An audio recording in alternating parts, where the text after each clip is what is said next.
नमस्कार आप सभी को। प्रश्न विशेष करके पितृपक्ष को लेकर के हमारे फॉलोअर्स ने किया है कि पितृपक्ष के विषय में बताएं।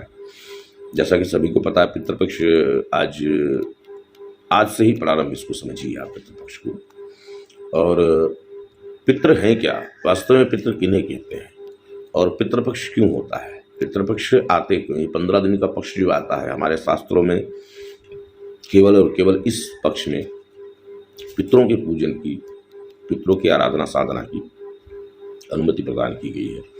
अन्य इस कालखंड में कोई भी नया कार्य, कोई भी नई साधना, कोई भी अन्य देव शक्ति का पूजन आराधन नए तरीके से नहीं करना चाहिए।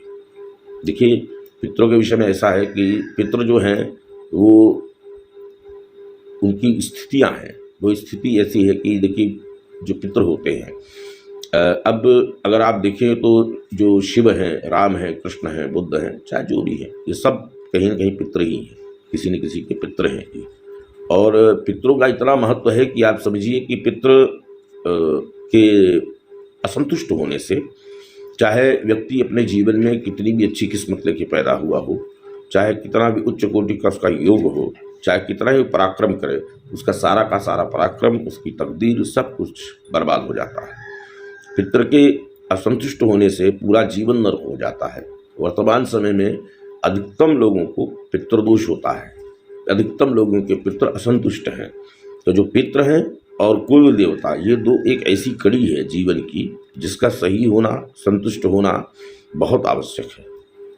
विशेष करके वो लोग जो साधना, तपस्या, मंत्र जप आदि करते हैं, ऐसे लोगों को तो विशेष करके अपने पितरों के प्रति और अपने कुल देवता के प्रति आराधना का विशेष स्थान, विशेष भाव होना चाहिए।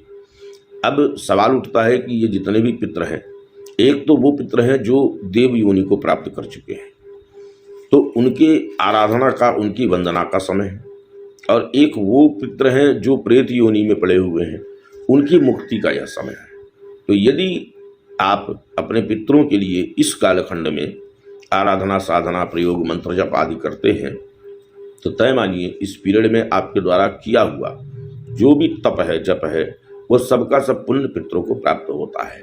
तो जो पितर देव योनि में है उनका आशीर्वाद आपको प्राप्त होता है, और पितरों के आशीर्वाद से, पितरों की कृपा से आप जीवन में वो सब कुछ प्राप्त कर सकते हैं जो एक बार देवताओं की कृपा से भी आप नहीं प्राप्त कर सकते।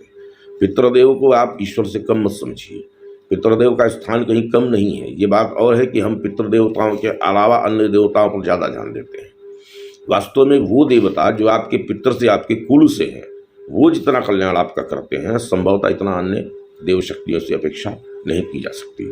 इसलिए पितृदेवताओं का महत्वपूर्ण स्थान है। और 15 दिवस वर्ष भर में लगभग एक पक्ष, एक पक्ष, लगभग नहीं, पूरा एक पक्ष, लगभग 15 दिवस के आसपास का समय पितृदेवताओं की आराधना के लिए, साधना के लिए, जप के लिए होता है। अब जो पितृ देवता हैं वो तो निश्चित रूप से आपको आशीर्वाद प्रदान करेंगे, लेकिन जो पितृ प्रेत योनि में है, वो प्रेत योनि में जो पितृ होते हैं उनका व्यवहार आपके जीवन में हमेशा दोषपूर्वक होता है, हमेशा कष्टपूर्वक ही होता है, चाहे वो पितृ कितने भी प्रिय क्यों ना हो।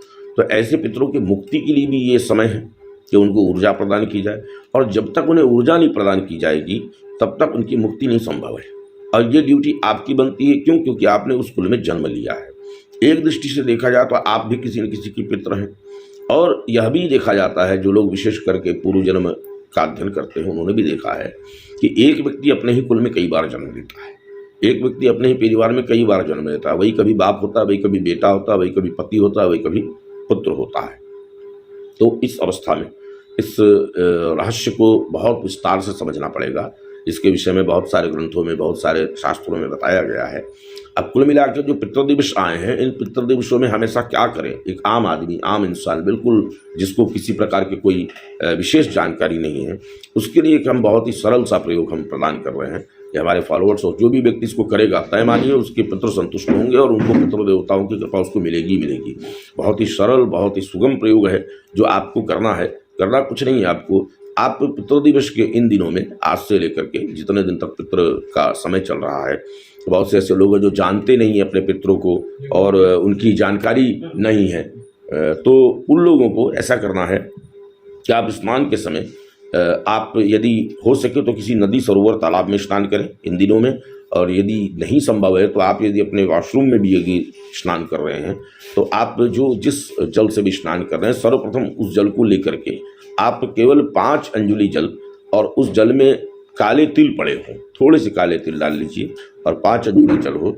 और 5 अंजुलि जल आपको उसी जल में जो है एक मानसिक रूप से भावना बना करके, मानसिक रूप से आग्रह करते हुए कि ये जल, यह जो आपका अभिवादन है जल स्वरूप, ये हमारे पितरों को, आपके पितरों को प्रदान हो, वो संतुष्ट हों, सुखी हों और उनको सद्गति प्राप्त हो, ऐसी प्रार्थना करते हुए 5 अंजुलि जल आप अंगूठे की तरफ से छोड़िए।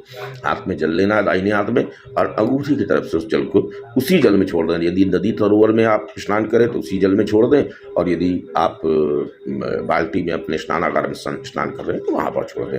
हाथ में तिल होने चाहिए, जल होना चाहिए, और 5 अंजुलि जल केवल छोड़ें और प्रणाम कर लें। और उसके बाद स्नान करके जो है एक घी का दीपक जो है आप दक्षिण दिशा की ओर मुँह करके लगा दें, घी का दीपक लगा दें। और ये जो जल भी आप छोड़ें वो दक्षिण दिशा की ओर ही मुँह करके करें। बस इस प्रयोग को आप कीजिए, घी का दीपक लगाइए। आप देखिए ये 15 दिवस के अंदर यदि आप इतना ही कर लेते हैं, तय मानिए आपके जीवन में असीम बाधाएं, समस्याएं, बहुत प्रकार का संकट आपके जीवन में आपके पितरों की ही वजह से है, और आप देखिए आपका जीवन सफल होने लग जाएगा। फिलहाल पितरों की विषय में इतना ही, और भी आगे आपको जानकारी देते रहेंगे। धन्यवाद।